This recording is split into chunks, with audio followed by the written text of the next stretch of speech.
Yeah, I'm Dr. Larry Murphy. I'm a pediatrician over in Burke, Virginia.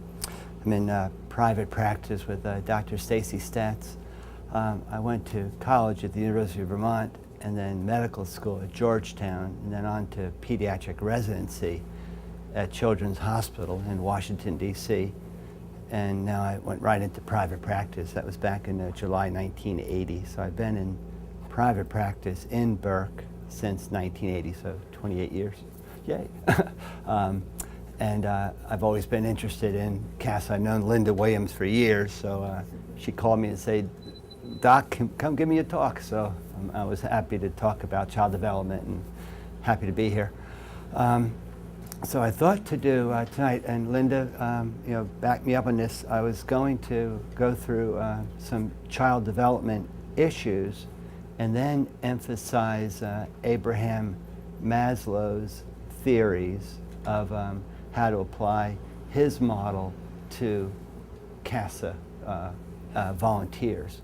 Sure, oh sure. And then I was going to introduce the idea of I wanted to give some basic pediatric development so you have some background to it, and then go into the Abraham Maslow's theories, and obviously be happy to discuss any questions or if Linda wants to expand on things.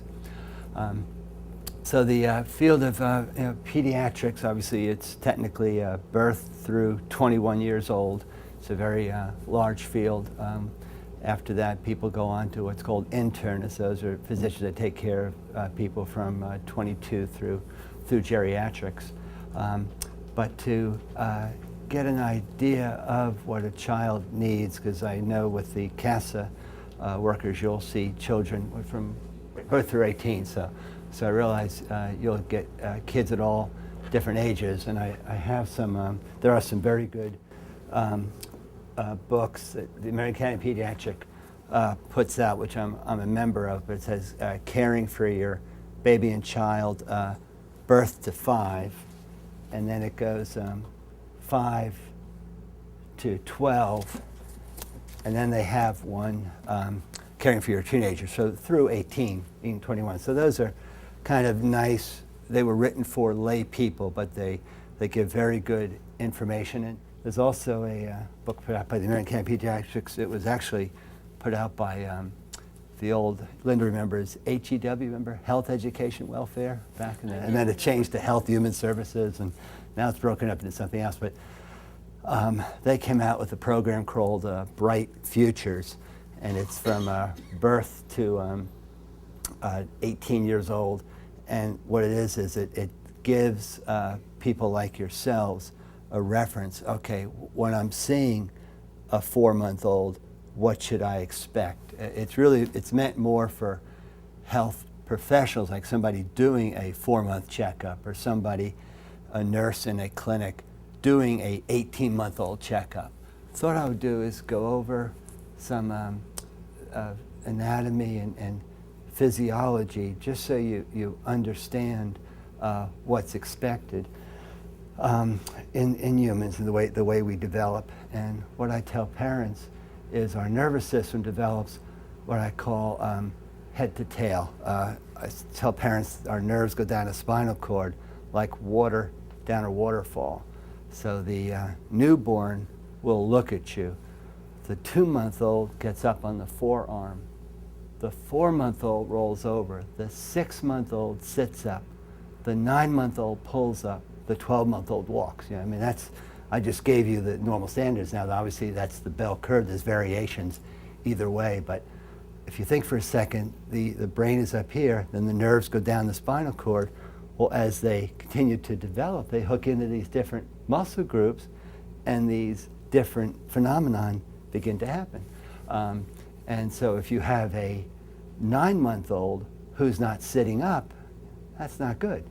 They're supposed to have developed enough nerves to go down to their hip flexors to allow them to sit up, and then even to their thighs to allow them to begin to pull up. So if you can kind of keep that waterfall cascade in mind and say, okay, how old is your baby?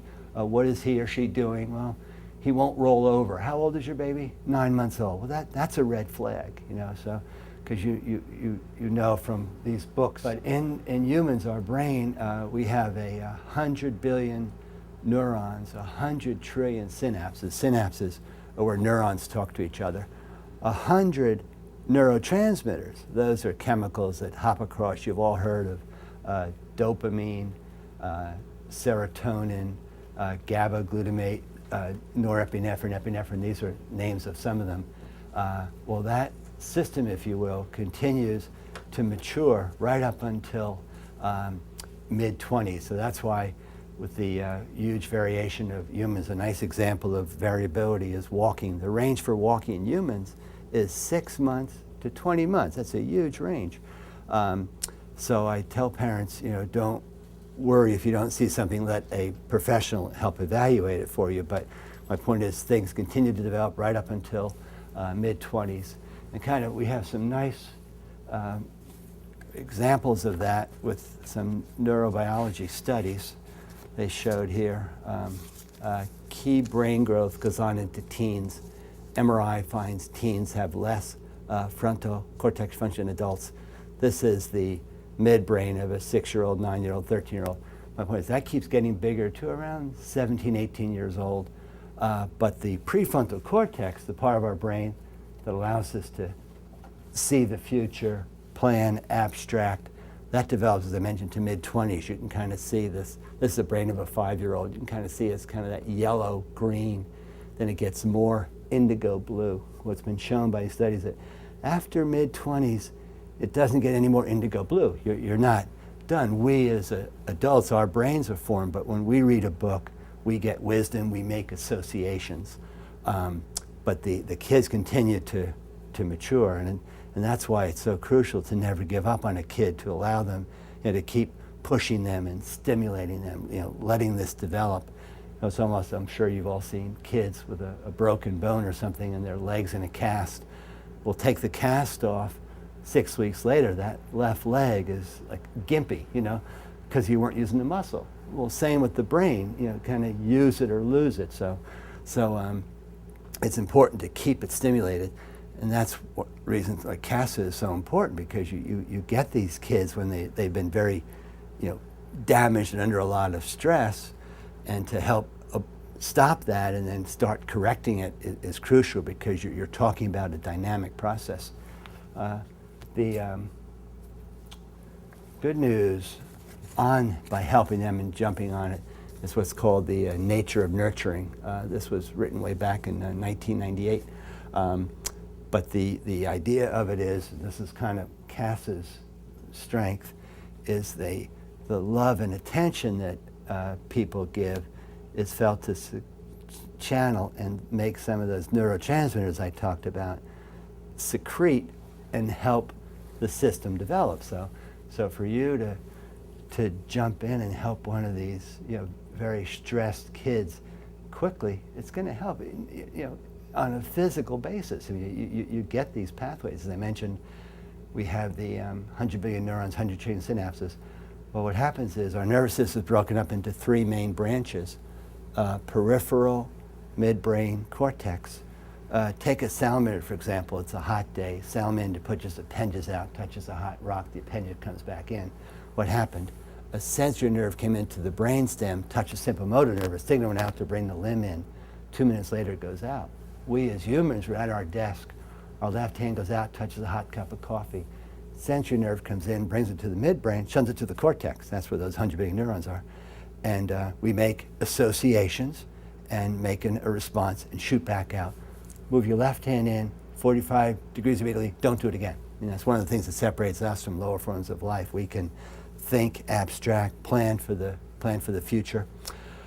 Well, part of that upper higher function, we know, and there's going to be more, we're just kind of beginning to understand this, there's 104 association areas up there. So when this material goes up through our sensory organs, vision, hearing, touch, taste, smell, midbrain, shunts up to the cortex, it's like a little ping pong, or you've all been to those amusement parks with the ball bouncing around. What goes to different areas, a response is generated, shoots back out. It's all instantaneous, but it's happening. And there's 104 that we know of associated. You've heard of auditory processing, language, emotional control, motor. I mean, these are all different functions that different parts of our brain handle. So to get the child calm, and kind of a phrase I use is happy kids learn, you know, when they're, and this kind of gets into Abraham Maslow's work, you know, when you're happy and content, all this can work, but when you're under stress and stress hormones, a lot of it stops working, and you don't progress.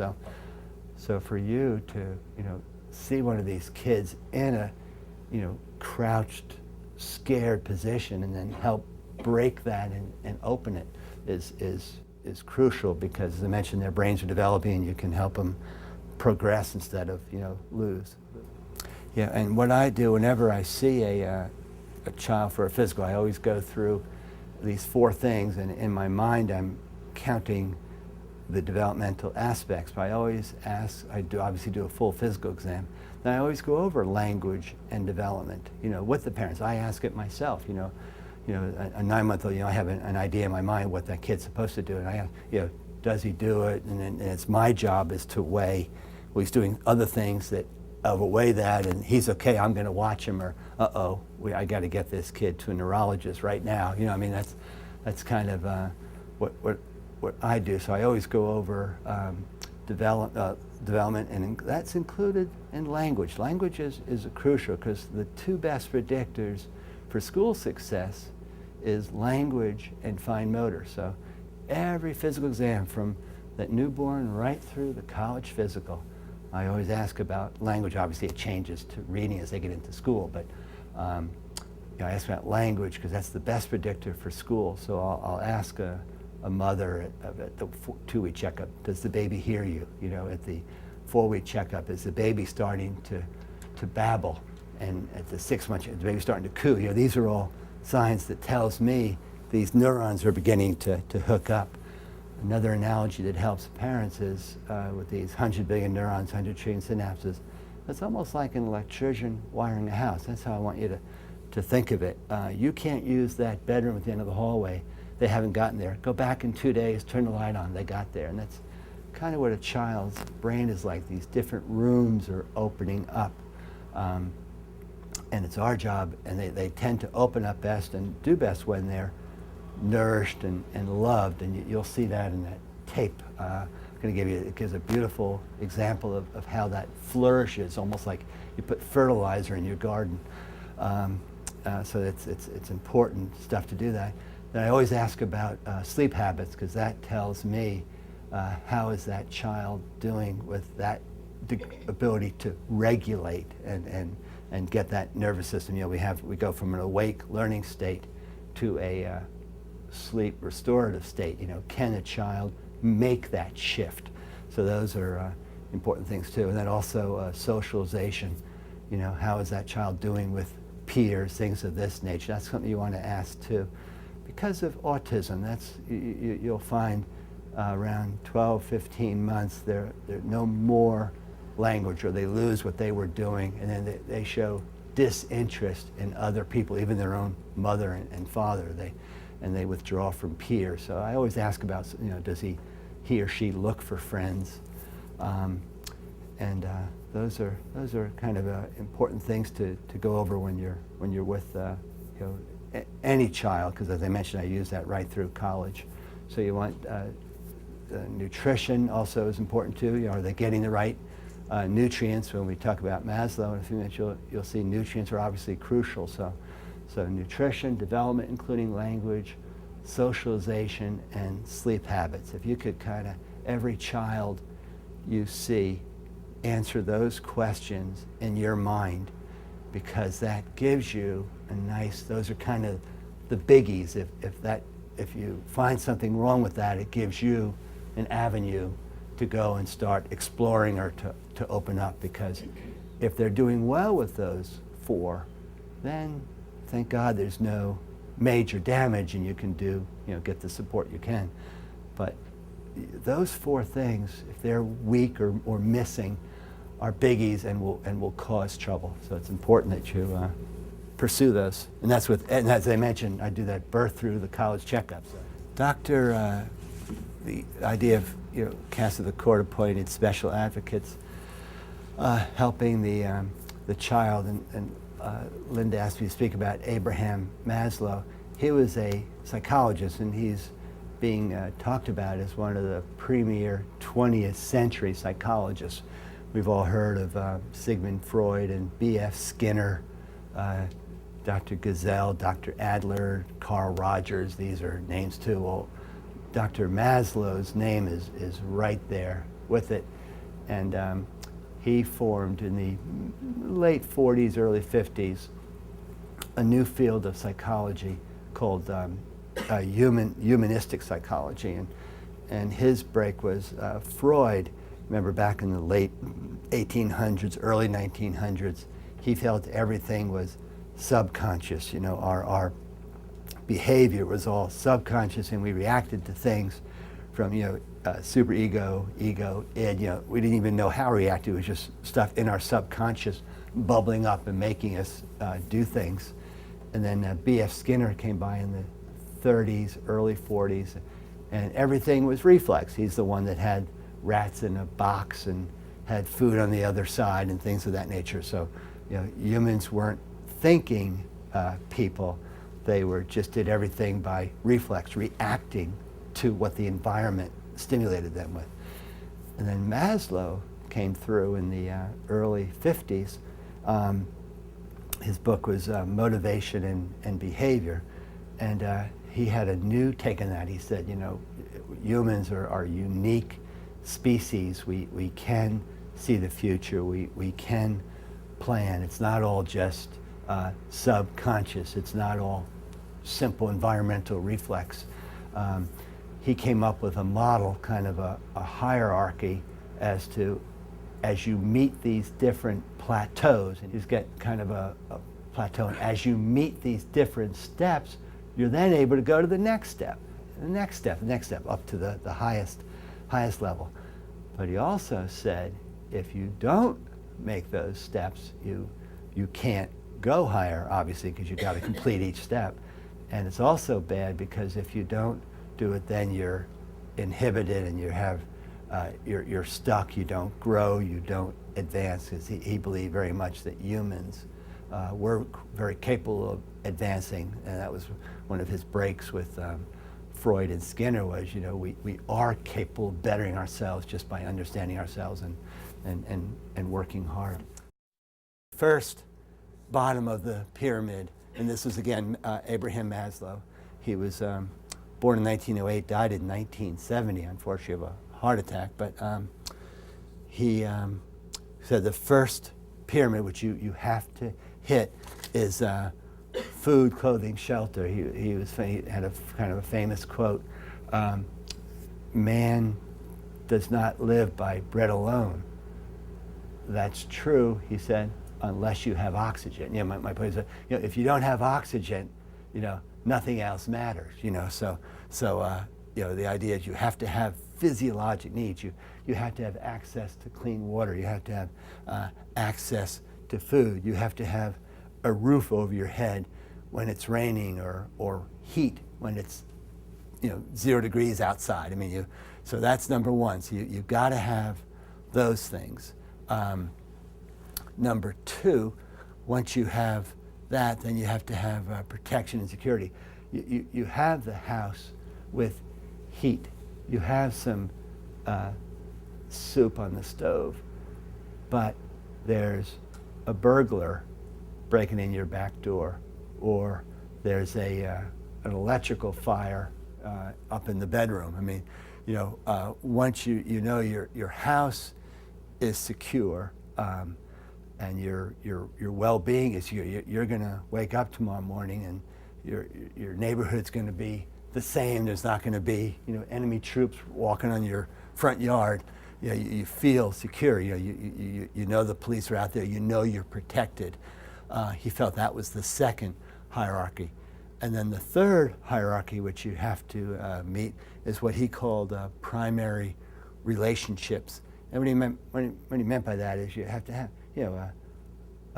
a mother, a father, or a guardian, or a brother, or a sister, or a good neighbor. You just need to feel connected in a society or a group. And again, if you again, these are ladders, and they have to kind of build. His fourth one was self-esteem. Well, if you have the other three, then self-esteem, he felt, was a sense of who you were